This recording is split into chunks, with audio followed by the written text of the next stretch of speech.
26 November 1949 रोजी संध्याकाळी बाबासाहेब निवांत सोफ्यावर बसले होते. क्षणात हसत होते तर क्षणात रडतही होते. शंकर आनंद शास्त्री सोबत होते. त्यांना समजेना नेमकं झालंय काय. त्यांनी विचारण्यास धाडसही केले. तेव्हा बाबासाहेब म्हणाले, शास्त्री, मी आज आनंदात आहे, कारण आज मी माझं ध्येय गाठलंय. आज मी माझं उद्दिष्ट पूर्ण केलंय. आणि हे करत असताना मी काय काय गमावलं त्याची चाचपणी करत होतो व माझा एक काळ आठवला आणि डोळ्यात पाणी आलं.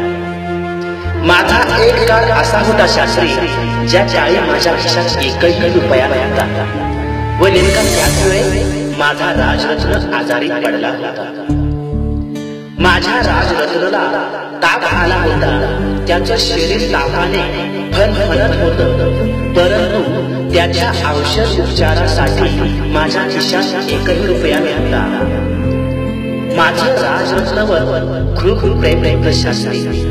अरे, नेमकाच बोलायला लागला होता, नेमकाच चालायलाही लागला होता. औषध उपचारा नसल्यामुळे त्याचा ताप वाढतोय हे मला ठाऊक होतं रे, परंतु त्याला छातीशी कवटाळून रडण्याशिवाय माझ्याकडे कुठलाच पर्याय नव्हता. शास्त्री, माझा राजरत्न माझ्या छातीशी कधी गतप्राण झाला हे मला सुद्धा कळलं नाही. सगळे लोक जमले होते, सगळे शेजारी आले होते. एक जण माझ्याकडे आला आणि म्हणाला, बाबासाहेब, राजरत्नाचा आता अंत्यविधी करावा लागेल. त्यासाठी त्याला नवे कपडे घ्यावे लागतील. नवे कपडे म्हटल्याबरोबर माझ्या काळामध्ये चर्च झालं, कारण औषध उपचारासाठी माझ्याजवळ एकही रुपया नाही, तर त्याला नवे कपडे घेण्यासाठी माझ्याकडे किती पैसे येतील. काय करावं कळत होतं, कुणाला सांगावं समजत नव्हतं. शास्त्री, मी गुडघ्यामध्ये डोके खुपसून ढसा ढसा रडायला लागला होतो. पण माझ्याकडे पैसे नाही हे माझ्या रामूला मात्र चांगलं ठाऊक होतं. माझी रामू जवळ आली. तिने लुगड्याचा पदर काढला. त्या पदरामध्ये माझ्या राजरत्नाला गुंडाळलं आणि त्याचा अंत्यविधी केला.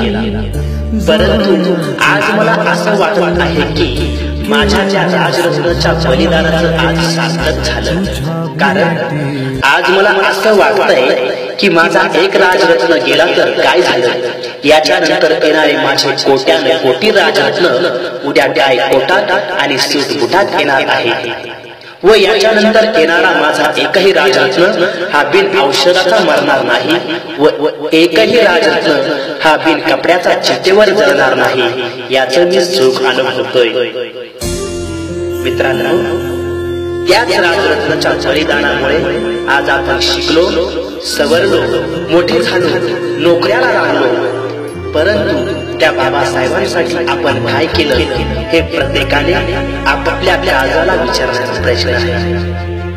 असो, शेवटी एकच करेल, बाबा भंगी एकदा संपली हो कथा, बाबा भंगी एकदा संपली हो कथा, कुणी नाही इथे कुणाचा राहिला, एक तुकडा इथे एक तुकडा तिथे, एक तुकडा इथे एक तुकडा तिथे. बाबा तुमच्या काळजाचा मी पाहिला, बाबा तुमच्या काळजाचा मी पाहिला, बाबा तुमच्या काळजाचा मी पाहिला.